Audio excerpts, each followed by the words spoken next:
Hello everyone. आज है 22 फरवरी और आज मेरा था DSSB बैलिफ का एग्ज़ाम। और मैं एग्ज़ाम था मेरा 1 से 3 बजे तक। तो मैं 11:30 बजे एंट्री ले लिया था वहाँ पे। स्मूथ एंट्री भी, बिल्कुल सब चीज़ नॉर्मल रहा। फिर जब एग्ज़ाम स्टार्ट हुआ तो एक्चुअली इस एग्ज़ाम में ना 200 क्वेश्चंस होते हैं। आपको 2 घंटे के अंदर अटेम्प्ट करना होता है। 5 सेक्शंस में डिवाइड है: reasoning, GK GS, math, English और हिंदी। और इस बार 5 की जगह ना 10 सेक्शन में डिवाइड था। मतलब जैसे रीजनिंग के 2 सेक्शन थे, 20-20 क्वेश्चन करके। जीके के 2 सेक्शन, 20-20 क्वेश्चन। और हर एक सेक्शन को जब आप सबमिट करोगे, मतलब जैसे 20 क्वेश्चन का एक सेट है, तो आप 20 क्वेश्चन को कर लो एक बार में, उसमें चेंजेस कर सकते हो। लेकिन एक बार वो सबमिट हो गया, ठीक है, क्योंकि नेक्स्ट 20 क्वेश्चन जाने के लिए तो वो दोबारा आप उसे चेंज नहीं कर सकते।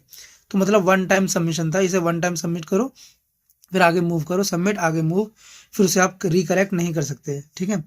और जो मार्क फॉर रिव्यू था वो कैलकुलेटेड नहीं था। तो मैं जब गया, मैंने एग्ज़ाम स्टार्ट हुआ मेरा।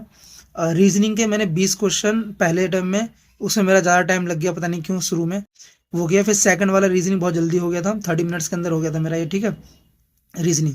तो दोनों सेक्शन मैंने, मतलब दोनों ग्रुप रीजनिंग के कंप्लीट किए, ग्रुप 1 ग्रुप 2 दोनों, ठीक है। और रीजनिंग में आया था ज़्यादातर सीटिंग अरेंजमेंट था, सर्कुलर एंड रॉ वाले, ठीक है। सिंपल इजी था बिल्कुल। पजलिंग था, पजल बहुत इजी था। मिरर और वाटर इमेज के क्वेश्चन थे। और जो लेफ्ट राइट करके होता है ना, उसमें वॉवेल कॉन्सोनेंट फाइंड करना होता है, कितने पैटर्न है, इस टाइप के बहुत सारे क्वेश्चन थे। तो रीजनिंग ज़्यादातर मेरे को बहुत ज़्यादा इजी लगी। फिर नेक्स्ट आता है जीके जीएस। जीके जीएस के में 2 सेक्शन डिवाइड थे।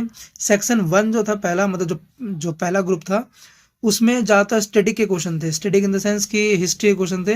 बट वो हिस्ट्री, कुछ हिस्ट्री के क्वेश्चन तो मैंने बहुत ज़्यादा इजी होंगे, जैसे गोल्ड ओल्ड मैन पूछा था, ये तो सिंपल सिंपल पूछ लिया। और कुछ ना बहुत कुछ अजीब सा पूछ लिया, है ना। तो ऐसे 2-3 क्वेश्चन होंगे अजीब वाले, वरना स्मूथली था, इजी था। बट जो सेकंड जीके जीएस का ग्रुप था, जिसमें 20 क्वेश्चन थे, उसमें करंट अफेयर्स थी। उसमें 20 में से 15 क्वेश्चन, आई गेस 10 या 15 क्वेश्चन सिर्फ करंट अफेयर्स रही होगी, 5 या 10 क्वेश्चन ही स्टडी का पूछा होगा। तो जीके जीएस में मैंने मतलब 40 क्वेश्चन में से 38 क्वेश्चन अटेम्प्ट किए। और रीजनिंग में 40 में 40 पूरे। मैथ्स आता है, मैथ्स बहुत इजी थी। 2-3 क्वेश्चन हाईली कैलकुलेटिव थे। मतलब कैलकुलेटिव इन द सेंस कि यार, आप आपको 200 क्वेश्चन करवाने हैं 2 घंटे में, और आप उसमें कैलकुलेशन दे रहे हो। उसमें कैलकुलेशन थी 2-3 क्वेश्चन में, है ना, बहुत ज़्यादा कैलकुलेशन थी। I mean second place decimal तक पूछ रखा था, ये नहीं कि राउंड ऑफ करो, नहीं, सेकंड प्लेस डेसिमल तक पूछा। और ऑप्शंस इतने करीब दे दिए थे उसके कि मैंने एक में राउंड ऑफ किया था, उसका राउंड ऑफ कुछ और ही आ गया। वो मैंने फिर भाई दिक्कत हो गया था उसमें, ठीक है। तो ज़्यादातर मेरे को लगता है एक क्वेश्चन मेरे इसमें हो सकता है मैथ्स में गलत। आई डोंट थिंक उससे ज़्यादा कुछ गलत होगा, ठीक है। क्योंकि उसमें एट द एंड मैंने उसमें तुक्का ही मार दिया, ठीक है। मतलब मेरे को लगा कि इसके आसपास ही होना चाहिए।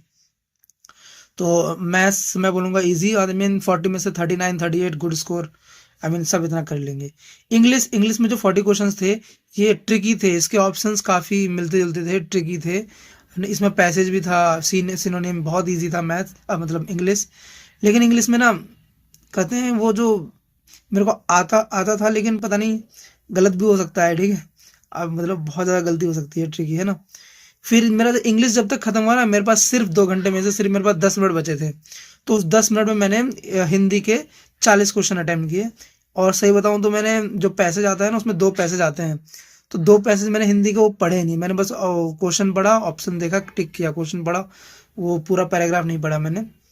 और बाकी हो गए, मतलब सारे हो गए, बस मैंने 2 क्वेश्चन छोड़े। आई मीन 200 में से मैंने 198 अटेम्प्ट किए, ठीक है। और उसमें मेरे को बिल्कुल जीरो उम्मीद है, कोई चांस नहीं है कि होगा। बिकॉज आई मीन 2-3 सीट ही है, आई मीन ज़्यादा सीट नहीं है, ज़्यादा वैकेंसी नहीं है। तो हाईली कॉम्पिटिटिव है। जो टॉप के होंगे सिर्फ वही ले जाएंगे, हम लोग रह जाएंगे ऐसी। हिंदी की भी मैंने कुछ खास प्रैक्टिस नहीं की थी। इसका मैंने एक ही मॉक लगाया था, उसमें मेरा 140 ही बना था, शायद 140-145 बना था। तो मैं तो हाईली डाउट कर रहा हूँ कि नहीं होने वाला। तो मेरा ये मेन मोटिव नहीं है। मेरा मेन मोटिव है अब आरबीआई का अटेंडेंट और सीएचएसएल, ये निकालना है। इन दोनों में से कोई एक निकल जाए। मैं अब अटेंडेंट की प्रिपरेशन कर रहा हूँ, बहुत अच्छे से कर रहा हूँ। मैं बताऊंगा अच्छे से कैसे कर रहा हूँ, ठीक है। यही था आज का मेरा रिव्यू।